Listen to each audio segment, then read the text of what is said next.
好啦，嗱，今日咧又係同亞伯拉罕嘅旅程。嗱，今次咧就唔係講玩啦，因為咧今日咧或者呢一章咧就係亞伯拉罕人生嘅最高點啊，係啦，之前都高噶啦，但係呢個咧仲高啲，係佢人生最大嘅挑戰，亦都係佢人生最大嘅學習啊。咁如果咁啊從係基督徒個角度嘅話咧。嗱，你真係要聽啦，唔係講笑。即係我哋做基督徒時時問嗰啲咁嘅問題咧，其實今章咧基本上大部分佢都可以解答晒啊。尤其是禱告係乜嘢啊？但係點解即係上帝要做咁多嘢，或者我哋又要做呢樣做嗰樣咁樣？嗱，呢一章咧基本上就解答咗好多噶啦。咁而如果你未信主嘅話咧，你亦都可以借鏡睇一睇乜原來。可以唔痛嘅咩？無痛人生即係話冇痛苦嘅人生係啦。原來基督徒講緊嘅冇痛苦人生係咁樣嚟嘅咁樣。嗱咁所以咧，佢背後有一個好大嘅秘密因為佢秘密甚大咁我要講起碼4次到5次咁希望唔使講咁多啦。但係咧。好值得大家去留心聽一聽或者去思想下啦可能對你有助益㗎好啦，咁咧就係創世記嘅22章嗱，因為咧就即係佢裏邊有好多層次嘅意義㗎咁所以咧咁我就今日咧就讀晒佢先係啦，咁同埋我就盡量精簡今日咧就將佢。好精簡咁話俾大家聽呢一個22章究竟佢講乜嘢？但係咧，如果你當佢好似係個生日蛋糕咁樣咧，其實佢好多層嘅喎。表面上你好似以為講緊呢樣，其實佢講再深層啲，其實佢都係同一樣嘢。不過咧，佢講得好仔細、好深入，係啦，連點樣禱告我哋係咪真係上帝聽嘅咧？咁樣哇，呢度咧真係俾咗好多答案大家㗎嚇。咁而家咧我就好快咁讀俾大家聽先啦佢話咧，這事以後咧，上帝要試驗亞伯拉罕就稱呼佢說亞伯拉罕咁樣。咁他說我在這裏。咁上帝說啦你帶着你嘅兒子就是你獨生嘅兒子，你所愛嘅以撒，往摩利亞地去在我要指示你嘅山上把他獻為燔祭。咁就亞伯拉罕就清早起來啦，備上鹿，就帶著2個僕人和他嘅兒子以撒，也劈好了燔祭嘅柴就起身往上帝所指示嘅地方去了。到了第3日，亞伯拉罕咧舉目遠遠地咧就看見那地方咁就亞伯拉罕就對住佢個僕人說你們和鹿咧就在此等候，我與童子就往那裏去拜一拜。就回來你們這裏來。咁就亞伯拉罕咧就把燔祭嘅柴咧放喺佢嘅兒子以撒身上自己就手拿着火與刀於是就2人同行啦。咁就以撒咧就對他父親亞伯拉罕說父親亞伯拉罕說我兒我在這裏咁以撒就說啦，請看火與柴都在但燔祭嘅羔羊在哪裏呢？咁就亞伯拉罕就說啦，我兒上帝必自己預備作燔祭嘅羊羔於是2人同行，他們就到了上帝所指示嘅地方亞伯拉罕在那裏咧就築壇把柴咧就放好，咁就捆綁佢嘅兒子以撒放在壇嘅柴上咁就亞伯拉罕就伸手拿刀要殺他嘅兒子咁耶和華嘅使者就從天上呼叫他亞伯拉罕亞伯拉罕，咁他說我在這裏。咁天使說你不可在這童子身上下手一點不可以害他。現在我知道你是敬畏上帝的了，因為你沒有將你嘅兒子就是你獨生嘅兒子留下不給我咁就亞伯拉罕就舉目觀看，就不料有一隻公羊2角就扣在稠密嘅小樹上。咁就亞伯拉罕咧就取了那隻公羊來啊，就獻為燔祭，就代替他的兒子咯。咁就亞伯拉罕咧就給那地方就名叫耶和華以勒啊，直到今日嘅人還說啊，在耶和華嘅山上必有預備。咁就耶和華嘅使者就第二次啊，從天上嘅呼叫亞伯拉罕說啊，耶和華說啊，你既行了這事，不留下你的兒子，就是你獨生嘅兒子啊，我便指着自己就起誓說啊，論福啊，我必賜大福給你；論子孫呢，我必叫你嘅子孫多起來啊，如同天上嘅星啊，海邊嘅沙。你子孫啊，必得着仇敵嘅城門啊，並且啊，地上萬國都必因你嘅後裔得福，因為你聽從了我的話。咁啊，於是咧，亞伯拉罕就回到他僕人那裏，他們一同起身啊，往別是巴去。亞伯拉罕就住在別是巴。好啦，咁啊19節啊比較長啲，所以咧我今日嘅信息就主要咧就將一啲大家有機會誤會嘅地方咧就講一講先嚇。咁咧就跟住後邊嗰幾次就會越嚟越精彩啦，係啦，有個天大嘅秘密啊！好啦，咁啊第一件事咧就係乜嘢叫燔祭咧？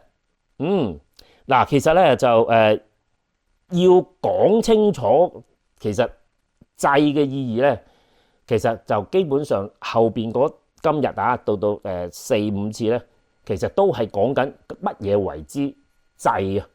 嗱，咁咧就喺即係慎防大家就聽到瞌眼瞓，咁我就一早話俾大家聽啊，即係究竟咩為之祭咧？咁啊，哇喺度講到呢度血淋淋嘅話，仲要鋸埋自己個仔，唔係啊嘛？好唔合道理喎，係嘛？嗱，咁所以咧，如果大家聽得唔清楚咧，你就會誤會咗乜上帝咁殘忍啊，要我哋自己鋸咗自己個仔。咪梗係唔係啦，因為你聽得唔清楚啊！我盡量都講得好清楚噶啦嚇。好啦，咁我而家我好快俾一個比較簡短啲嘅講法俾大家聽啦。咩為之祭咧？我哋為着自己所愛而付出嘅東西就係祭啦。嗱，我再講多次，就係我哋為着我哋所愛而付出嘅嘢咧，就係祭啦。間接上嚟講咧，我哋成個人生咧都係一個祭，係啦。咁你因為你生存目的為乜嘢咧？係嘛？咁你梗係為咗你至愛去生活噶嘛？係咪？嗱，咁啊大部分啊，即係有仔女嘅咧，我差唔多都肯定噶啦。喺一家裏邊啦，有夫妻有仔女嘅話咧，佢哋嘅至愛咧，基本上都係自己個仔女嘅。愛自己仔女嘅，無條件嘅愛，係啦，咁啊佢有咩頭暈身慶咧，就到你頭暈身慶噶咯噃，係啦，你又驚佢食唔飽着唔暖啊？究竟會唔會喺學校俾人蝦咧？佢又會讀書讀得好唔好咧？係嘛？即係你又為佢前途擔憂，係啦，咁所以咧，基本上即係尤其是喺亞伯拉罕嚟講咧，佢最愛嘅係乜嘢咧？唔使問阿貴啦，梗係佢個慈姑丁，就係佢個仔啦，係啦。咁嗱，以撒咧，就喺呢個咁嘅環境下咧，就代表我哋人生嘅至愛，係啦。咁你都可以問下自己嘅至愛係乜嘅？你可以係你嘅事業可以係你嘅太太或者係丈夫或者係你個仔女或者你個財富仲有好多林林沈沈嘅嘢啦，即係你都可以好容易都舉好多例子出嚟。究竟你嘅至愛係乜嘢啦？咁基本上咧，我哋成個人生咧就跟住我哋嘅至愛就揼揼圈喺度走啦，好忙咁樣為着我哋嘅至愛去做事嘅。咁所以咧而我哋因為呢個至愛我哋要付出好多嘅喎，而且係自願付出嘅添。係啦，我哋自願付出嗰個就係祭啦，咁即係俾一個簡短啲嘅解釋，等大家單單明白點解上帝叫我哋獻祭咧？嗱，喺呢個故事裏邊咧，你都會睇得出，咦？好似亞伯拉罕唔係好清楚咩為之祭喎，係啦。咁所以咧，上帝就話要試煉佢啦，係啦，就話要佢同佢講就話將佢嘅至愛係啦，就係佢個獨生兒子以撒獻為燔祭。嗱，喺呢一度咧，其實好明顯咧，其實亞伯拉罕係唔明白乜為之祭嘅，係啦，佢真係以為要將自己個仔鋸咗，咁樣先係為之祭，但係實質上咧，上帝要點醒佢真正祭嘅意義，係啦，咁所以咧就希望大家呢度咧就唔好誤會上帝，就話上帝咁殘忍要我哋自己鋸咗自己個仔喎，絕對唔係呢個咧其實係一個過程嚟嘅，係啦，好啦，咁好快咧，今日我就同呢個大家解咗個估先個估喺邊度咧？係啦，就係啦。嗱，頭先我講咗啦，咁佢其實就想亞伯拉罕明白咩為之祭嘅意義啊嘛，係啦，咁咧就叫佢就喂嗱又係啦，見唔見到佢係清早起來就開始行動啦嘛？究竟咁就即係上帝即係話佢瞓緊覺嗰陣時，又係同佢講嘢啦，係咪好啦，咁就叫佢拎住佢個即係帶住佢個仔就去到上帝指定嘅地方獻祭。嗱呢樣嘢幾緊要嘅留心就係唔係周圍去獻祭，係上帝帶你去嗰笪地方，你先至好獻祭。點解咧？嗱，咁呢度咧成個經文咧，其實係如果話舊約好，猶太人又好，新約都好咧，其實呢度係有個好差唔多可以話係個標題嚟噶啦。個標題就係最後喺後尾亞伯拉罕咪幫嗰笪地方咧起咗個名叫做耶和華以勒，係啦，以勒呢個字其實呢個以勒咧就係其實基本上成章咧就串連咗由頭到尾，其實佢都係講緊呢一個概念呢個概念。好啦，呢個概念就咩咧？佢就話喺耶和華嘅山上咧必有預備係啦，咁即係咧其實以勒嘅即係代表咩咧？就係話神有預備咁嘅意思係啦。嗱咁咧又翻上去咯。嗱，以勒咧，你記住呢個係標題嚟嘅咁所以呢幾集咧都係講耶和華以勒，究竟佢講乜嘢咧？咩為之上帝有預備咧？嗱咁聽清楚咯。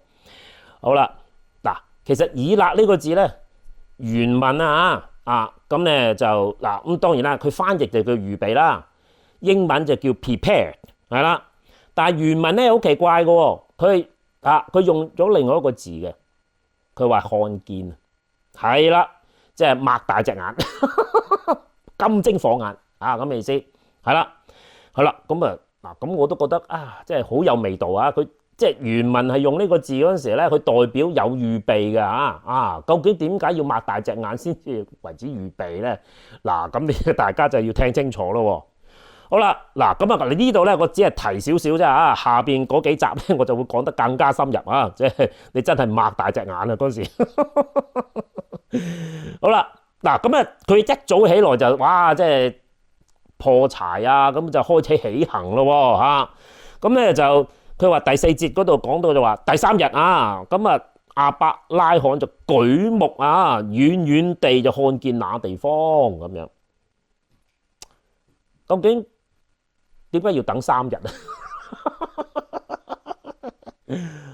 其實佢唔係行咗3日，佢係揾咗3日。點解我咁講咧？因為佢第3日先至舉目觀看咁即係咩嗰3日去做咩頭耷耷啦，望住個地下點算哇！真係要獻咗自己個仔，唔係嘛上帝咁樣。佢瞇埋對眼，佢唔係行咗3日，佢係揾咗3日。究竟上帝你叫我去邊哇！佢真係唔係講笑佢行咗3日唔係我應該話揾咗3日，佢先最後見到原來係嗰笪地方。嗱，我就唔知道啦，即係大家嘅人生嘅目標係如何啦嚇，係咪覺得兜兜轉轉啊？係嘛？yeah 咁樣嚇，你咪就好似嗰3日咯，亞伯拉罕嗰3日係啦，頭耷耷，第3日先醒起要舉目觀看啊！嗱，所以咧舉目觀看係咪咁重要咧？即係話叫我哋擘大對眼啊！如果唔係，連上帝為你預備嘅嘢你都睇唔到啊？係咪咧？記唔記得有一次我咪即係打咗個比喻啊？我拎住嗰個sculpture 話俾大家聽，有個人好努力咁樣拱住個石頭向上山啊！一個咧就拱到哇，即係面都歪埋，即係滿頭大汗。另一個咧差唔多啊，同一個重量嘅石頭一齊拱上山，係啦，佢就推到好開心喎，係咪？點解一個咁開心，一個唔開心嘅咧？因為佢舉高頭啊嘛，原來個山頂就喺前邊，你做咩咁舉得咁辛苦啊？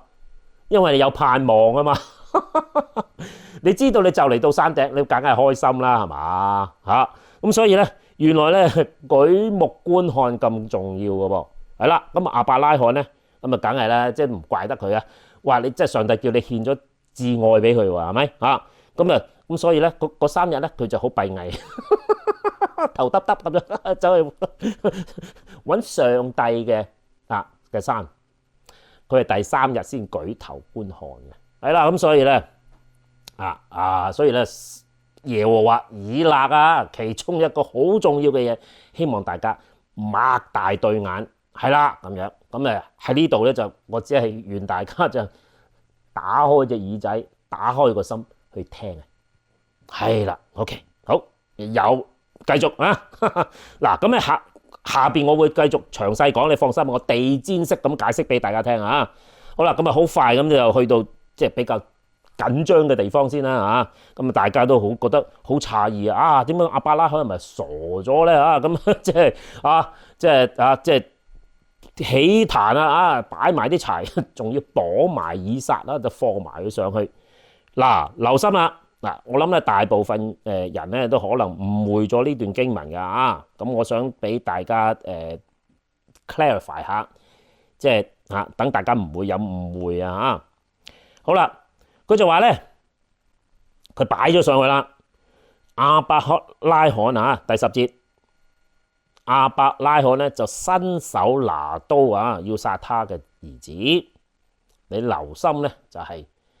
如果你明白佢成個經文嘅話咧，佢應該係咁樣，就係當佢立心嗰一刻，想去拎刀，隻手都未喐，淨個心諗啫，就已經決定要遞起隻手嗰一個 moment， 係啦，天使就開聲叫亞伯拉罕，亞伯拉罕。咁大部分嘅人咧都會以為咧就係亞伯拉罕拎住把刀，哇，差唔多就要插落去嗰下先至即係個天使先叫。其實唔係嘅，其實喺佢想即係下定決心嗰一刻咧，天使就同佢講嘢啦。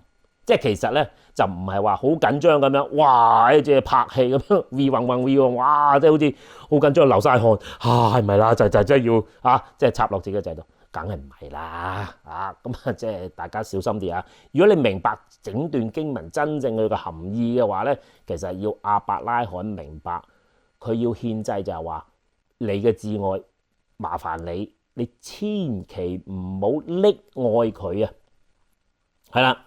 即係好似咧我見到都好多地方都係咁嘅都唔怪得啲父母嘅，咁得你自己生咗個仔出嚟即係慈姑定咁樣梗係錫到窿㗎啦，係嘛？就係因為你越錫佢越窿，越縱佢嘅話咧，你就教唔好你自己嘅仔好多都咁樣縱壞咗㗎。係啦，咁喺呢一度咧，其實上帝就想同亞伯拉罕等佢明白就係話。你要將你個仔獻咗俾我，個仔唔係你嘅，你千祈就唔好溺愛佢，你只係負責管教佢嘅人，你唔係要溺愛佢個人，係啦，你要分開啊，即係父母嘅愛同父母嘅管教啊，你一定要分開，即係千祈唔可以因為你嘅溺愛佢啊，你唔去管教佢啊，係啦，咁所以咧喺呢一度咧，其實主要咧係我哋嘅心啊，能唔能夠放下我哋嘅自愛？咁你放下，如果你普通你冇信主嘅，你放去邊咧？你又冇嘢放噶啦，係嘛？喺我哋有即係信主嚟講啊，咩咧？我哋就獻給上帝嘅意思係啦，即係話咧放心係啦，上帝幫即係你獻咗俾上帝，即係好似燔祭咁燒咗佢，佢再唔喺你心裏邊。係啦，咁你先至可以清晰去管教好你個仔，就好奇怪嘅，即係正正係你最要嗰樣嘢咧，上帝就要你獻咗俾佢，因為如果你唔獻咗俾佢喺你手上咧，佢會變壞啊。係啦，咁你獻咗俾上帝，咁咪屬於上帝噶咯噃。咁到我哋去管教啲仔女嗰陣時，你就冇咗嗰種障礙，就係話啊，我實在太愛佢啦。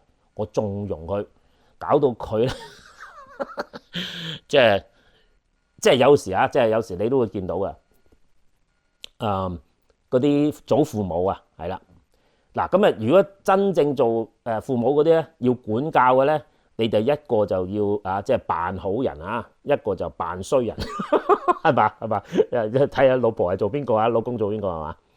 因為你要管教佢，你一定要有嗰個尊嚴啦，父母嘅尊嚴啦，咁所以要啲仔女尊重人嘅話，佢一定要尊重父母先嘅，係啦，咁所以咧父母係冇辦法噶啦，你係要硬啃咧，就係雖然你好錫佢，但係咧你個心好錫佢，但係你唔可以做俾佢睇嘅，啊，所以咧喺做父母咧就好困難嘅，啊真係啊好困難。咁啊，個個都要經歷呢個咁嘅階段咧，但係做祖父母就唔一樣啦。你可以錫到佢窿都冇問題，因為唔係你嘅責任去管教嘛。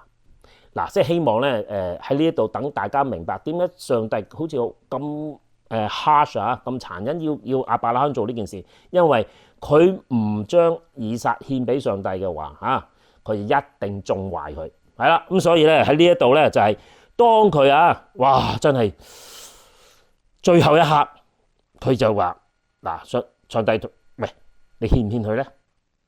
就係當佢個心喺嗰一刻，其實佢隻手都唔使喐噶啦，佢只係個心覺得好啦，我就獻咗俾你啦，就係嗰個決心。啊，天使就講嘢啦，係啦，就唔係咁緊張，話佢拎住把刀真係抄你殺佢嗰時先至啊，先同佢講啊，即係唔係咁樣嘅話啊？好，咁啊，希望大家唔好誤會先啊。好啦。奇怪嘅事又出現咯噃，係啦，咁啊唔知大家有冇留意啦？咁大隻羊棘住咗喺嗰度，你竟然見唔到？嗱，你就已經可以睇得出咧。之前佢嗰3日頭耷耷啊，冇計啊！上帝話要我獻咗個仔，你都心痛啦，係嘛？佢諗咗3日，所以咧佢迷惘咗3日啊，係咪？好啦，去到獻祭，就算我話埋俾你聽，我放埋隻羊喺度，你都見唔到啊？係咪佢又係盲咗一樣咧？嗱，13節佢話亞伯拉罕舉目觀看，佢先嗰時擘大眼咋？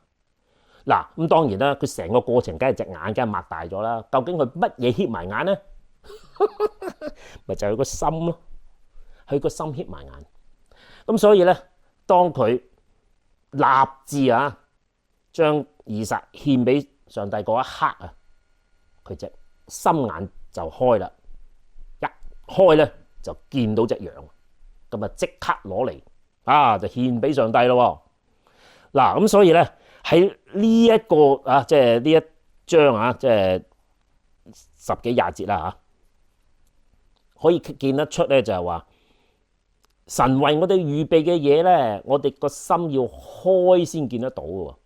但係咧，通常我哋嘅心咧都係盲盲地嘅，因為咧我哋有啲自愛啊，蒙住我哋自己隻眼啊，係啦。咁所以咧，上帝要我哋學曉就係信佢，係啦，你放心啦，係啦，你將佢交俾我，聽我話，咁樣你先至會教好你個仔啊，係啦。咁所以咧，望落去就好似好掙扎咁，其實正正呢個就係亞伯拉罕啊，喺去到佢人生呢個階段嗰陣時候，佢絕對需要學曉就係教好佢個仔。你唔獻咗佢俾上帝嘅話，你一定縱壞佢啊！即來來去去啊，其實上帝係為亞伯拉罕好嘅。咁亦都喺呢個過程裏邊啊，亞伯拉罕應該學曉一件好重要嘅事啊！呢個就係祭嘅意思。